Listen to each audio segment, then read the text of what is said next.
The clones themselves were some of the greatest heroes during the Clone Wars conflict, where many people in the galaxy grew to have a great admiration of the clone troopers that protected them. And when the Jedi Order seemingly betrayed the Republic and the Senate, it was the clone troopers that stayed loyal to their Chancellor Palpatine, destroying the Jedi without hesitation, and in the minds of the people, still being some of the greatest warriors the galaxy had ever seen. However, behind the scenes, we all know what truly happened with Emperor Palpatine's rise to power. The clone troopers had organic chips placed within their minds, chips that would force them to enact every order of Emperor Palpatine if they were ever called upon. And called upon they were indeed, with the events of Order 66, the event that wiped out nearly every single Jedi that served the Republic faithfully. But despite this being the end of the tale for the Jedi in the wider galaxy for the time, this was not the end of the story for the clone troopers. However, again, we know they would be ultimately phased out, and replaced by people that actually volunteered to join the stormtrooper ranks. Not to mention, of course, the name of the clone trooper would be altered to the stormtrooper, and the clones were known as shock troopers throughout the Empire, and sort of elite troopers, as almost immediately Emperor Palpatine had normal individuals join the ranks of the stormtrooper corps. Immediately after Emperor Palpatine took power, he halted the production of the clone army, seeing it as an unnecessary expense, as his only real enemy in the galaxy, being the Jedi, had been wiped out, and all of the droids were deactivated following the events of Order 66, and again Palpatine taking control, as behind the scenes Palpatine had been in control of both armies the entire time, one personally and the other through his apprentice Dooku. Palpatine still had a ton of clone troopers under his command though, as without constant warfare there were still a ton of clones that were not constantly being killed on the battlefield. Therefore Palpatine knew that he would not run out of clone troopers anytime soon. This act by Palpatine would actually worry the clone troopers a great deal, as this would mean there was only one generation left in the clone trooper line. This caused many of the older troopers to panic and try to engage in warfare anywhere they could, joining the ranks of the stormtroopers and trying to be as active as possible. This would also mean many of the clone troopers, elite clone troopers I may add, would attempt to join Emperor Palpatine's Red Royal Guard to ensure they could remain as a part of the Empire for as long as possible. It was discovered that around a decade after the events of Revenge of the Sith, there was still a clone trooper among the ranks of Emperor Palpatine's Red Royal Guard, and that many elite clone troopers had actually joined the Red Guard before their kind died out, proving again how truly elite and above the rest the clone troopers were. One of the main duties of the clone troopers following Order 66 were to patrol the upper levels of Coruscant, where a lot of the clone troopers were most active immediately following the war. Emperor Palpatine said it was to protect the civilians of the galaxy, while in secret it was actually to monitor for Jedi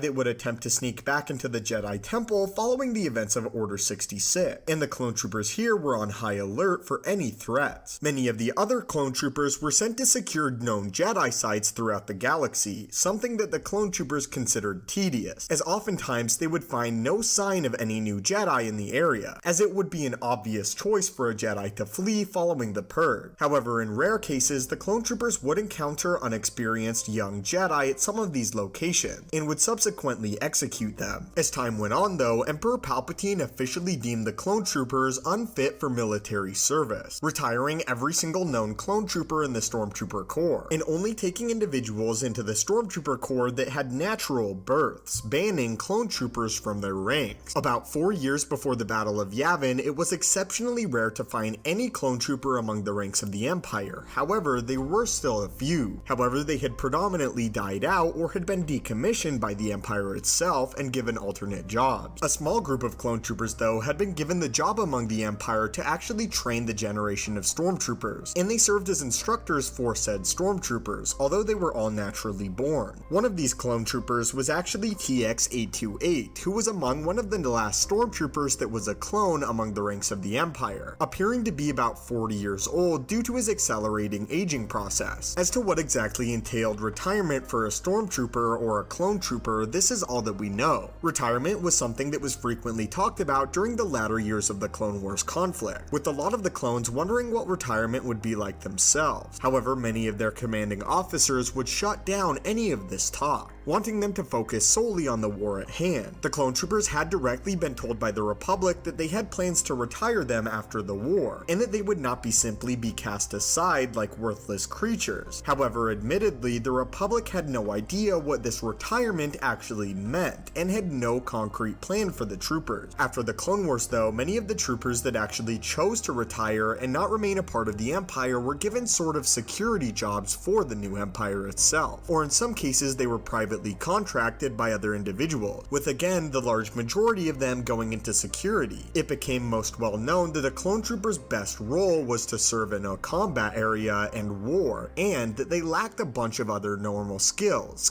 that would allow them to get a more normal job throughout the galaxy. Before the Clone Wars actually came to an end, many politicians approached some prominent clone troopers, offering them roles as politicians, as again the wide public had a great respect for these soldiers and war heroes. However, none of the clone troopers actually wanted to take on any sort of role as a politician, as they admittedly disdained the idea and were bred for more direct combat rather than simply talking about political matters. Following the events of Order 66, a lot of the clone troopers experienced a shift in mindset, with some of them experiencing great regret for what they did with their Jedi brethren, many of them describing the experience as hypnotizing, describing it as someone else at the wheel entirely pulling the triggers to their blasters pointed at the Jedi. In fact, there was a large portion of clone troopers that were utterly traumatized by the event. Other clone troopers had a strong allegiance to the Republic itself and Palpatine, and not the Jedi. However, it appeared to be split pretty evenly down the line how a clone trooper felt. Most of them shoved the event far back in their memory, choosing not to think about their actions during Order 66, while others dwelt on it until the day they died. There was actually a number of clone troopers though that discovered the organic chips in their brains before Order 66, and managed to remove them. Many of the clone troopers that actually decided to do this would actually join the ranks of the rebellion years later, or smaller rebellions that would pop up before the major one arose, with many of these clones considering the next wave of stormtroopers obsolete to their brethren that died during the Clone War. Captain Rex, who served under Anakin Skywalker, being quite possibly the most famous clone trooper that belonged to this group. Many of the clone troopers though that actually discovered this organic chip would not join the rebellion, considering themselves too old already and no longer desiring to seek out war. Many of these troopers would not oppose the reign of the Empire at all, falling into obscurity. Again, although the clone troopers were decommissioned though shortly after the rise of the Empire, it still inspired many natural birth people to join the ranks of the stormtroopers, with hopes of actually serving alongside some clones. As time went on though, many individuals would completely forget about the clone troopers entirely, as they were known as the Lost Generation, as the memory of the Jedi Knights also faded from the minds of the people. By the time of the original trilogy in Star Wars, the clone troopers had all but died out, many of them retiring or many of them being killed during the Clone Wars itself, as again many of them would have died out due to their accelerated aging. Again, the clone troopers that remained would serve as a role of training the stormtroopers, but they themselves were not involved in active combat. However, it is known that Captain Rex was in fact involved on the Battle of Endor, and was present during that battle, being one of the last surviving clone troopers in all of Star Wars. But that is what happened to the stormtroopers after the reign of the Empire, all in Star Wars canon, and unfortunately how and why many of them died out. But let me know in the comments below, what are your thoughts on the story of the clone troopers post Order 66 and following the rise of the Galactic Empire? How do you feel about their treatment under the Empire? And who is your all-time favorite clone trooper? Just as a reminder, in the link in the description down below, we have some absolutely awesome Star Wars merchandise, so if you like any of the designs, be sure to check it out using my link at the top of the description down below. As always, my friends, thank you guys so much for watching. Thank you again so much for 1 million subscribers. May the Force be with you, and have a great day.